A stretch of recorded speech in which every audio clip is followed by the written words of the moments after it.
কলকাতা পুলিশের এই ভূমিকাটা আমার মতে তদন্তকে খানিকটা অসুবিধার মধ্যে ফেলে দিতে পারে। এটা ঠিক না, এটা কিন্তু তদন্তকে প্রভাবিত করছে। আমি ঠিক করেছি কি ভুল করেছি এটা আমার সংগঠনের মধ্যে আলোচনা হবে যদি আমি অনেস্টলি কাজ করি, কিন্তু এরকম পাবলিক ব্রিফিং আমি এরকম কখনো দেখিনি।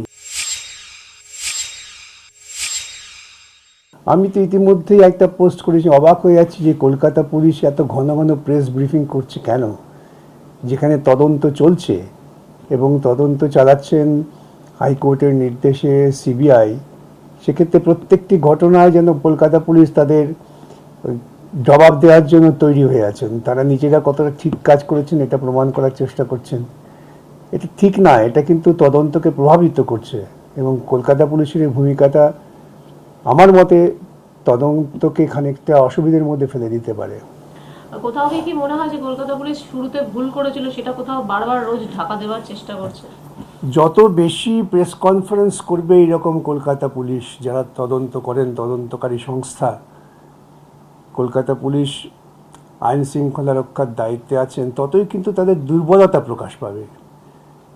আমি ঠিক করেছি কি ভুল করেছি এটা আমার সংগঠনের মধ্যে আলোচনা হবে যদি আমি অনেস্টলি কাজ করি, কিন্তু এরকম পাবলিক ব্রিফিং আমি এরকম কখনো দেখিনি যে সকাল বিকেল কলকাতা পুলিশ থেকে পাবলিক ব্রিফিং হচ্ছে। এটা পুলিশের দুর্বলতা, পুলিশের এটা করা বাঞ্ছনীয় নয়।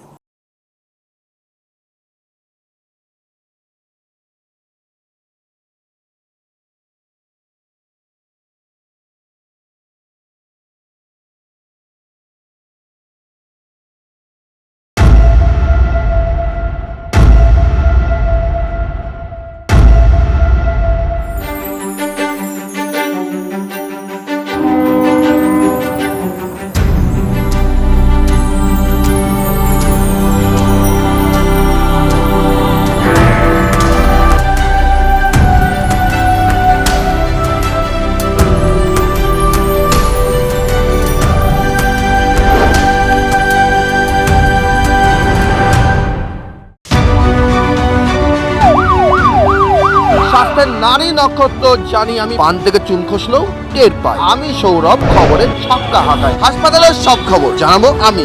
TV9 বাংলা, না দেখলেই নয়। কে ধেড়ে ইঁদুর, কে পাকা মাথা, নোটের পাহাড়ে কত নোট। আমি সুজয়, ইডি সিবিআইয়ের গোয়েন্দাগিরির খবর দেখুন আমার সঙ্গে। TV9 বাংলা, না দেখলেই নয়। সরকারের দুয়ারে 365 দিন, নজর 24x7। আমি দীক্ষা, নবান্ন থেকে প্রতিদিন। TV9 বাংলা, না দেখলেই নয়।